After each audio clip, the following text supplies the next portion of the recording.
Pour vous dire la vérité, Mia n'a pas toujours été un chien obéissant, loin de là. Quand elle était jeune, elle me rongeait les murs, ou elle adorait se rouler dans la boue. C'est Louis Stevenson, l'auteur de l'île au trésor, qui nous disait que l'important ce n'est pas la destination, mais c'est le voyage. Et votre chien, ce n'est pas un produit fini, c'est un animal qui va évoluer avec vous, avec plus ou moins d'échecs, suivant également les règles et les ordres que vous allez lui inculquer. Donc dans cette vidéo, on va essayer de comprendre un peu mieux la psychologie canine, et vous verrez que le langage corporel est la clé pour réussir à l'éduquer. Le problème qu'on retrouve souvent, c'est que notre chien, lorsqu'il n'obéit pas, ça peut créer d'énormes problèmes en cascade.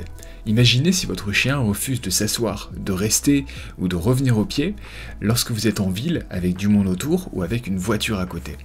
Ces dangers, ces risques, ces frustrations, on les a tous connus. Et bien souvent, elles vont créer un véritable fossé entre l'animal et le maître. Parce qu'il y aura une rupture dans la compréhension que l'on peut avoir l'un l'autre avec notre animal. Et ça peut créer des risques d'abandon, des risques de frustration ou de maltraitance. Et pour éviter d'en arriver là, il faut comprendre 3 points. Le premier point, c'est que nous avons adopté un animal, nous sommes donc responsables de ses faits et ses gestes. S'il fait des erreurs, s'il blesse quelqu'un, s'il se blesse ou qu'il crée un accident, cette problématique viendra d'abord de notre responsabilité. Le deuxième point qui est important, c'est que c'est donc à nous de nous former pour essayer de régler au mieux ce problème le plus rapidement possible, et ça peu importe la psychologie ou la race de votre chien. Et le troisième point, c'est qu'il sera toujours possible d'y arriver. Il n'est jamais trop tard, peu importe l'âge ou ce qu'a connu votre chien, il sera toujours possible d'optimiser, d'améliorer l'éducation qu'on lui a faite, et d'essayer de limiter les risques d'accident. J'ai vu trop de maîtres, par colère, par frustration ou par peur, décider de ne plus laisser sortir leur chien, ou de les tenir uniquement en laisse, sans leur permettre d'aller courir de manière semi-libérée autour de nous. Et ce que je veux vous montrer, c'est qu'il y a toujours une solution.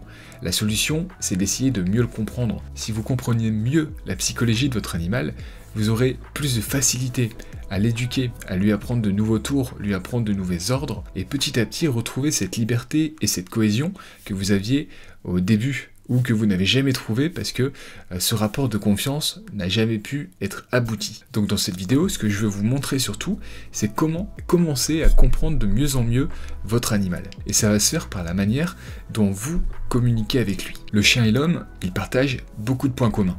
On est tous les deux des espèces qui sont des espèces sociales. Qu'est-ce que ça veut dire? C'est que on va du coup communiquer ensemble, et notamment par la gestuelle. On est très visuel dans notre communication, et les chiens le sont aussi. C'est d'ailleurs leur manière de communiquer principale, et chaque geste qu'ils peuvent faire est un moyen de communiquer entre eux, et également avec leur maître. Le point qu'on oublie souvent, c'est que le chien, lui, est beaucoup plus attentif à nous que nous ne le sommes à lui. Pourquoi? Parce que nous l'avons habitué, nous l'avons conditionné à nous obéir au doigt et à l'œil, et donc il est plus affûté pour nous observer. Chaque geste qu'on fait, chaque manière dont on interagit avec lui peut avoir un impact. Votre posture, si c'est une posture en T qui est droite pour donner un ordre, ou si vous êtes affalé, va avoir une connotation différente et une compréhension différente pour le chien. N'oubliez pas que nous sommes un animal primal, et donc nous avons pris l'habitude depuis des milliers d'années de communiquer de manière non verbale, par le geste et par la posture et par des micro-gestes que va voir votre chien et dont vous n'allez peut-être pas vous rendre compte que vous avez interagi de cette manière. Il y a plusieurs exemples à ça. Par exemple, les babouins, ils vont lever les sourcils en signe de menace de faible intensité. Ou le macaque rhésus, lui, va ouvrir la bouche, regarder droit dans les yeux, et ça va être un signe de menace de forte intensité. Nous réagissons pareil. Dans le livre Wolf of the World, qui est un des livres fondamentaux sur le comportement des loups, l'auteur présente 46 manières de communiquer qui ne sont non verbales par les loups, alors qu'il n'en mentionne que 3 qui seraient faites par des vocalisations. Et le chien fonctionne exactement de la même manière. Et je suis certain que vous l'avez déjà expérimenté chez vous.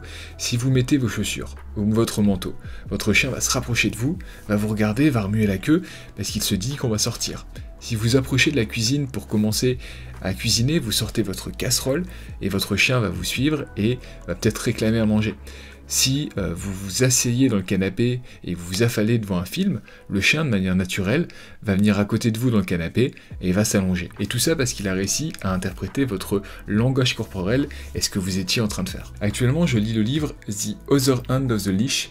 C'est un livre de Patricia McConnell et elle présente une étude qui est très intéressante sur le comportement des chiots et leur manière d'apprendre les choses. Et le résultat de cette étude, il est très intéressant parce qu'il montre à quel point le son est moins important que le geste dans l'apprentissage de l'animal. Patricia, elle a fait un test sur 26 chiots qui ont 6,5 semaines. Pendant 4 jours, ils ont appris à ces chiots à s'asseoir avec le son et le mouvement en même temps. À partir du 5e jour, ils n'ont utilisé qu'un signal à la fois, d'une manière aléatoire.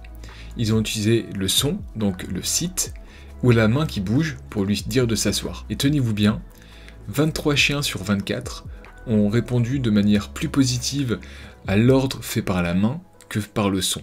Et un seul chiot sur les 24 a répondu de manière égale au son et au geste. Ça montre bien que le geste est beaucoup plus efficace que le son, et que s'il est couplé ensemble, c'est que du bonus. Et le Border Collie sont les chiens qui ont le mieux répondu au signe visuel, avec 37 réponses positives sur 40.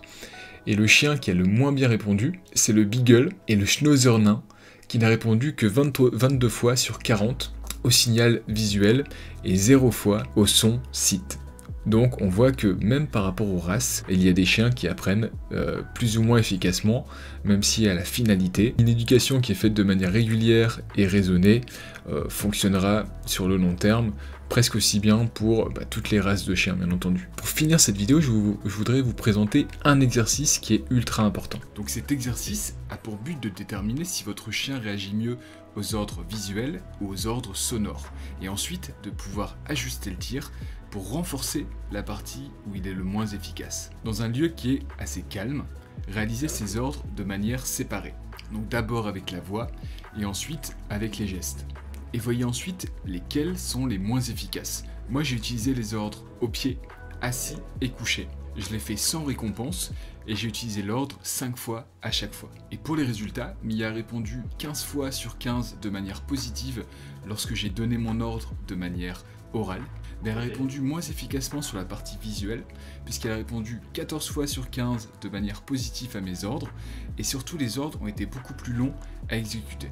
Et c'est pas grave, si votre chien ne réagit pas tout de suite à l'ordre, restez sur vos positions et attendez de voir si elle réagit même au bout de 2 ou 3 secondes. Ça va lui indiquer que même si elle ne répond pas tout de suite, elle devra quand même réaliser l'ordre. Donc 15 sur 15 pour la partie sonore, 14 sur 15 sur la partie orale, mais avec un délai de réponse qui est plus long. Il faut dire aussi que j'ai réalisé ces ordres à la suite. Je n'ai pas laissé 15 à 20 minutes entre les deux séances pour qu'elle se repose. Et on voyait qu'à la fin, elle commence à en avoir marre, elle n'a pas eu de récompense alimentaire et elle me l'a fait comprendre. Donc pour ne pas être biaisé par le test, n'oubliez pas de laisser un temps de repos à votre animal. Une fois que vous avez défini ces carences, vous pouvez travailler ces exercices à la maison de manière régulière.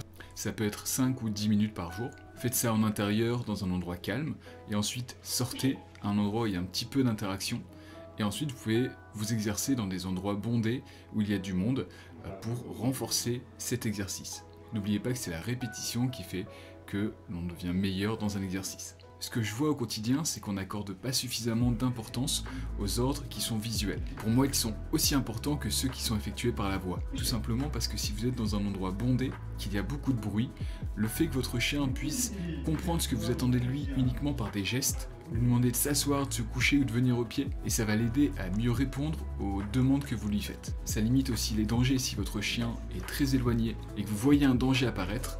Vous pouvez simplement lui dire de rester ou de venir au pied de manière rapide et d'agir plus rapidement. Alors maintenant, c'est à vous de jouer. Merci d'avoir visionné cette vidéo. Je me suis récemment donné le défi de faire 30 vidéos en 30 jours.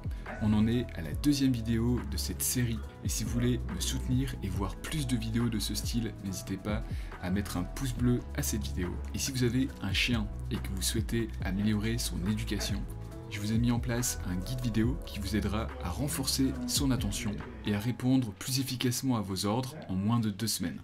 Le guide 2 semaines pour renforcer son attention en moins de 5 minutes par jour est disponible en description de cette vidéo. À bientôt.